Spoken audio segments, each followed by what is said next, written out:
Hey everybody!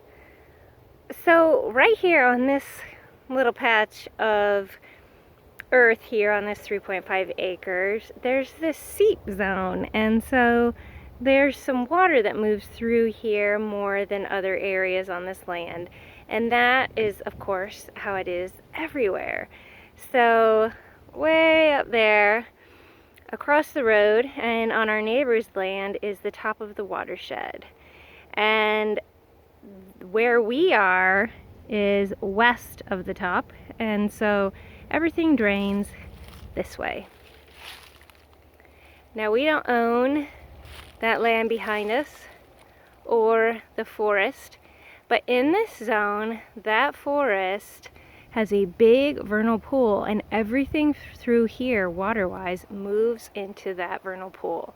It's pretty incredible to see in the spring. So you can see there's farmland, and it's just big rivulets of soil moving around and water moving around, all moving to those vernal pools, which help to filter the water and clean it and fill them for the amphibians and the invertebrates.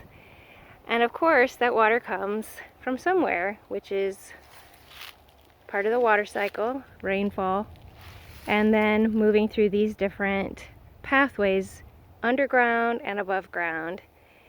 And part of this zone, Steve put in some lake sedge because lake sedge likes wet, seepy zones. And that's what this grass-like looking plant is in front of me. But it is not a grass, it is a sedge. So sedges have edges.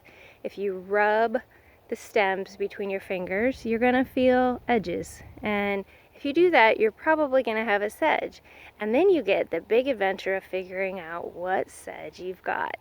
Some are real easy, some are not so easy and best left to the experts. And believe it or not, we have an expert sedge friend because they do exist.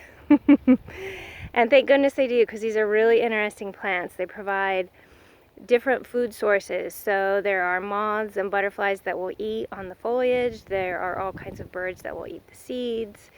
And then they also help to stabilize a lot of soils in wetter areas or clean up the water. And so lake sedge spread beautifully in here from one little plug. And whether it'll stay is of course dependent on the amount of moisture and what these other plants do that love water that are in here, which include peach leaf willow, black willow over there a bit, and this right here, which is our deciduous conifer, bald cypress, and turtlehead. Now you can see, wow, you might go, y'all, this is kind of crazy. Yeah, they all like water, but do you see them all growing together? I don't know. Probably not quite like this, and some will shade some others out eventually. But because certain plants thrive more than other plants, we try a lot of different things. A lot of this land, as you know, was pretty beat up for a long time, and so we stick in everything and see what can grow. Of course, the goldenrods, the tall and Canada and late, are here on their own, doing wonderfully. Look at those puffs of seed heads. Wow, so cool. The pine siskins were in here not that long ago, feasting on those goldenrod seeds. It was really a sight to see. At least 10 pine siskins. I, of course, can't get video of the birds, but just take my word for it. So I just wanted to point out that even on small patches of ground, even in your city lots, you're going to have different types of water movement in different areas. And so take a look at those and experiment with the plants. I know a lot of people are playing with rain gardens.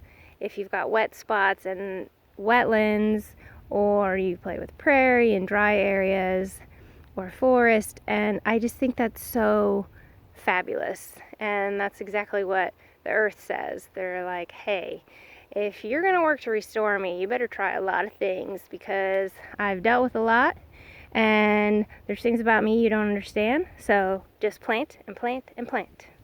And that's what we're doing. And we know that's what y'all are doing too. Chickadees are calling. Gotta go see them. Bye.